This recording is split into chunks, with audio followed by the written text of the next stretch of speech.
9 years, 7 children, 1 mountain, and a good night that millions of Americans never forgot. The Waltons didn't just play on television, they lived inside us. But behind those warm evenings on the mountain were lives far more complicated, far more heartbreaking than any script ever revealed. In 2026, we revisit all 28 cast members. Some will surprise you, some will break your heart. All of them deserve to be remembered. Richard Thomas, born June 13, 1951 in New York City, was 21 when he stepped into the role that would define a generation. As John Boy Walton, he embodied the restless imagination of a young writer raised on hard soil and outsized dreams. A boy who loved his family deeply, yet felt the pull of a world the mountain could not contain. His journal, his quiet corner, and his unshakable need to tell stories became symbols for every dreamer who ever grew up somewhere small. Thomas brought an emotional transparency to the role that earned him an Emmy and established him as one of television's most genuinely gifted young performers. The character drew directly from Earl Hamner Jr.'s own life, giving every scene an authenticity audiences felt without being able to name. Off-screen, Thomas resisted typecasting by building a sustained career across stage and television that reached well beyond Walton's mountain. Now 73, he remains one of the series' most admired survivors, proof that the boy who dreamed of writing his way out of poverty ended up writing himself permanently into television history. Michael Learned, born April 9, 1939 in Washington, D.C., was just 33 when she took on the role of a mother of 7, and she played it with a depth that made the performance feel less like acting and more like witness. As Olivia Walton, she carried illness, grief, discipline, and devotion across 9 seasons without ever letting the character lose its fundamental warmth. Her work earned 3 Emmy Awards, a recognition that only partially captured what she gave the role. Learned reflected the quiet strength of American mothers who held entire households together while the world outside remained uncertain and unforgiving. Off-screen, she confronted personal battles with alcoholism and later became a candid advocate for recovery, using her platform to speak honestly about struggles that fame rarely makes easier. Now, 85, she endures as one of the series' most celebrated figures, a performer who gave Olivia Walton not just tenderness but genuine, lasting soul. Ralph Waite, born June 22, 1928, in White Plains, New York, was 44 when he became the quiet foundation upon which the entire Walton family was built. As John Walton Sr., he gave Depression-era fatherhood its most complete television portrait. A man who bore extraordinary weight with ordinary dignity, whose love expressed itself through labor, restraint, and steadfast presence rather than grand declaration. Waite's voice and bearing made John feel like someone viewers recognized from their own family histories. Off-screen, his life was shaped by early personal tragedy, including the loss of a young daughter, and that grief informed the emotional gravity he brought to every scene. He later pursued political ambitions and continued performing well into his later years, refusing to let the role define the limits of his life. Ralph Waite passed away on February 13, 2014, at age 85, leaving behind one of television's most enduring portraits of what a father can be at his finest. Ellen Corby, born June 3, 1911, in Racine, Wisconsin, was 61 when she first appeared as Grandma Walton. And from her earliest scene, she owned the mountain. Her sharp wit, precise moral authority, and capacity for sudden tenderness made Esther the family's true north, the figure every child turned toward when the world felt unstable. Corby had spent decades as a studio script assistant before building one of Hollywood's most quietly respected acting careers. In 1976, a severe stroke altered her life profoundly, affecting her speech and mobility in ways that were visible to every viewer when she returned the following year. That return moved audiences deeply, not simply as television drama, but as something far more human and familiar. She came back anyway, and the courage that required was unmistakable. Ellen Corby passed away on April 14, 1999, at age 87. Esther Walton endures as her most lasting achievement, a grandmother whose quiet resilience still speaks directly to anyone who has ever watched someone they love fight to remain themselves. Will Geer, born March 9, 1902, in Frankfort, Indiana, was 70 years old when he joined the Waltons and brought Grandpa Zeb to full, joyful life. His booming warmth, love of the natural world, and gift for gentle mischief made Zeb the mountain's beating heart, a man whose presence turned any scene lighter simply by entering it. But Geer's own life carried a weight the show never fully revealed. During the 1950s, his refusal to testify before the House Un-American Activities Committee resulted in blacklisting, forcing him away from mainstream work and back toward theater and community arts. His eventual return to television became a quiet act of triumph over injustice. Geer died unexpectedly on April 22, 1978, at age 76, shortly after the season concluded filming. The cast's grief was genuine, and the show's farewell to Grandpa became one of the most emotionally honest moments American television has ever produced. John Walmsley, born February 6, 1956, in Blackburn, England, was 16 when he first brought Jason Walton to life, the musically gifted son whose quiet sensitivity set him apart from his siblings. Through Jason, the series offered its most sustained meditation on music as healing, exploring how melody could carry families through seasons of hardship and grief. Walmsley played him with a natural gentleness that felt unforced, his musical instincts giving the character an authenticity that no amount of acting technique could manufacture. His soft presence and genuine smile captured something rare, a young man searching for identity in a world that kept shifting beneath his feet.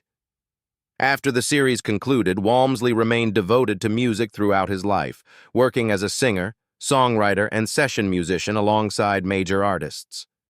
Now 69, he remains a cherished living connection to the world of the Waltons, remembered as much for the heart he poured into every note as for the character he helped make unforgettable. Mary Beth McDonough, born May 4, 1961, in Van Nuys, California, was only 11 years old when she joined the cast as Erin Walton, and she carried the role's emotional complexity with a maturity that consistently surprised viewers. Erin's journey from childhood uncertainty through heartbreak, ambition, and hard-won resilience became one of the show's most quietly affecting arcs. McDonough's expressive stillness and genuine warmth made millions of young girls feel that Erin's struggles were also their own. Off-screen, she later opened up about personal health challenges encountered as an adult, using her public platform to advocate for wellness and to speak honestly about the long-term effects of growing up in the entertainment industry. Her candor earned her a new generation of admirers who respected her courage as much as her craft. Now 63, McDonough remains a figure of quiet grace, someone who carried the Walton legacy forward not just through nostalgia, but through the honest, open way she has continued to live her life. Eric Scott, born October 17, 1958 in Los Angeles, California, was 14 when he stepped into Ben Walton's boots. And he grew into the role the way Ben himself grew into manhood, through trial, stubbornness, and an underlying decency that never fully disappeared even during his most difficult moments. Fans watched Ben chase ambitions, absorb heartbreak, stumble through responsibility, and gradually become the kind of hard-working man the Depression demanded.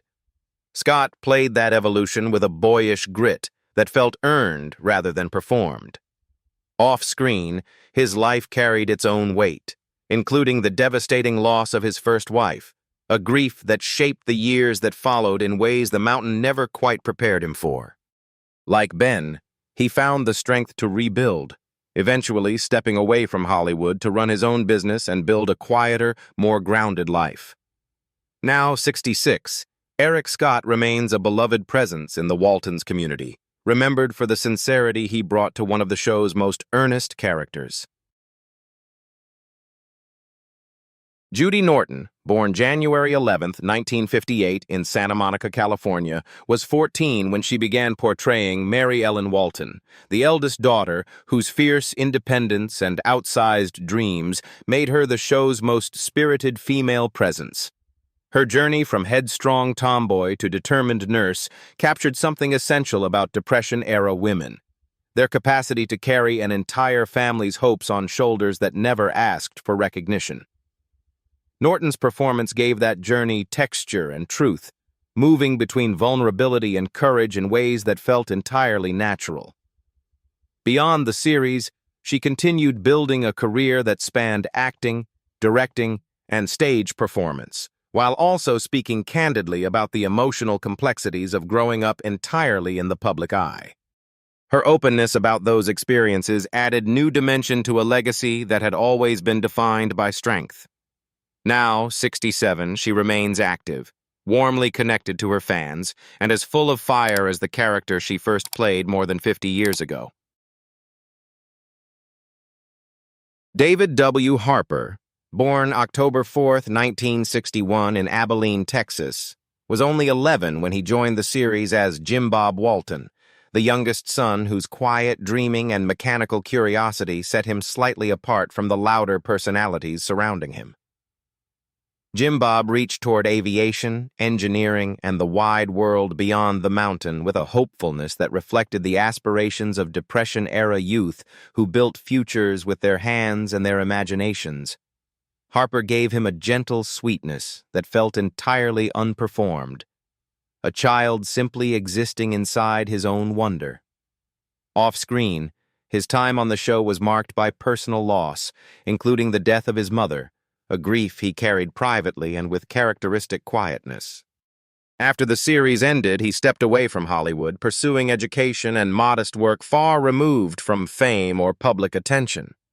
Now, 63, he lives reflectively and peacefully, remembered by fans for an authenticity that made Jim Bob one of the mountain's most quietly beloved residents.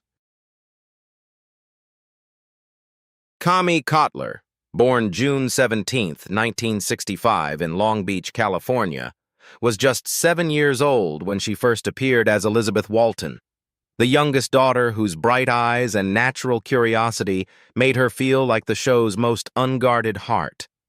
Audiences watched her grow from a small girl chasing fireflies to a thoughtful young woman navigating a world far more complicated than childhood had promised, and that transformation felt genuinely earned across the show's run. Cotler's expressive face and instinctive warmth gave Elizabeth a sweetness the series never had to manufacture. It was simply there, in every scene, reminding viewers of the particular fragility of childhood during hard times. As an adult, she made a conscious and meaningful choice to leave entertainment entirely, devoting herself to education as a teacher and later a school administrator. Now 59, she remains warmly connected to the Walton community, treasuring a childhood role that shaped both her sense of purpose and the memories of an entire generation. Earl Hamner, Jr., born July 10, 1923 in Schuyler, Virginia, was 49 when he began narrating the series he had built from the memories of his own childhood, and his voice, unhurried and quietly luminous, became the show's invisible architecture. Each episode arrived and departed wrapped in his words, carrying the particular warmth of someone who had actually lived inside the world he was describing. Hamner's gift was the ability to make nostalgia feel honest rather than sentimental. His stories grounded in the genuine weight of poverty, faith, family, and the particular grace of people who had very little and gave it freely anyway. Beyond the Waltons, he wrote novels and created additional television dramas, always returning to the same essential questions about humanity and home. He passed away on March 24, 2016, at the age of 92, leaving behind a legacy of storytelling so deeply felt that decades later, his voice still seems to linger somewhere just beyond the mountain's edge. Joe Conley, born March 3, 1928 in Buffalo, New York, was 44 when he took on the role of Ike Godsey, the dependable storekeeper at the center of the mountain's community life. Ike was more than a shopkeeper. He was a keeper of stories, a listener of troubles, and a quiet reminder that small-town commerce was once built entirely on trust and neighborly care. Conley brought that spirit to life through warmth, gentle humor, and a screen presence that made viewers feel they had known Ike their entire lives. Off-screen, he built a parallel life as a successful real estate investor, demonstrating the same practical groundedness his character embodied on the mountain. In his later years, he faced the slow, difficult journey of dementia, a condition that eventually took much of what he had spent a lifetime building. Joe Conley passed away on July 7, 2013, at age 85. Ike Godsey remains a portrait of the kind of quiet community anchor that once existed in almost every American town. Ronnie Claire Edwards, born February 9, 1933 in Oklahoma City, Oklahoma, joined the series at age 42 as Corabeth Godsey, Ike's refined, dramatic, and magnificently complicated wife. Where Ike offered warmth and simplicity, Corabeth offered aspiration, anxiety, and a very particular brand of Southern self-reinvention that was simultaneously comic and deeply human. Her fragile pride and relentless pursuit of respectability made her easy to laugh at, and surprisingly easy to understand. Edwards brought a theatrical depth to the character that gave Corabeth a rich interior life. Her loneliness, her longing for significance, and her stubborn love for Ike all coexisting in ways that felt genuinely contradictory and entirely real. Off-screen, she lived with the same creative vitality she brought to the role, writing, performing, and transforming an old schoolhouse into her personal home and sanctuary. She passed away on June 14, 2016, at age 83, leaving behind a legacy of character work that gave the Waltons world both elegance and edge. Mary Jackson, born November 22, 1910 in Milford, Michigan, was 51 when she stepped into the role of Emily Baldwin, the gentler, more wistful half of the beloved Baldwin Sisters. Her soft manners and quiet longing gave Emily a romantic melancholy that made her one of the show's most affecting recurring presences. The thread of her devotion to Ashley Longworth and the ache of his continued absence became one of the mountain's most tender ongoing stories. Before turning to acting in midlife, Jackson had built a life in academia and teaching, accumulating decades of human observation that informed every understated choice she made on screen. She brought a quality of lived intelligence to characters that might otherwise have read as ornamental, revealing instead the aching complexity beneath surfaces that less careful performers would have left smooth. Mary Jackson passed away on December 10, 2005, at age 95. Her legacy a quiet argument for the extraordinary depth that patient, unhurried character work can achieve.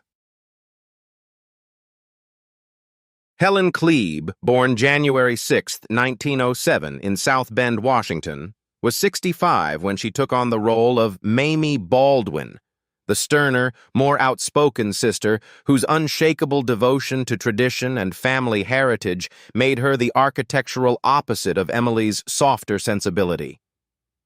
Together, the Baldwin sisters created one of television's most quietly beloved pairings, and Klebe's precise delivery and dignified posture were essential to that dynamic. She had spent decades working across radio, film, and television, developing a comic timing and economy of expression that made even small moments register. When the studio system contracted and opportunities diminished, she continued taking whatever work existed, building a body of craft through sheer persistence. Later in life, she shared that accumulated wisdom generously, mentoring younger actors with stories from broadcasting's earliest era. Helen Klebe passed away on December 28, 2003, at age 96, one of the longest lives the show's cast produced, and one of the most quietly distinguished. Leslie Winston, born May 13, 1957, in Washington, D.C., was 22 when she joined the series as Cindy Brunson Walton, the young woman who married Ben and brought a breath of fresh optimism to the mountain. Her portrayal captured the specific experience of a new wife entering a large, established family and finding her footing through steadiness, warmth, and a refusal to be diminished by the weight of everyone else's history.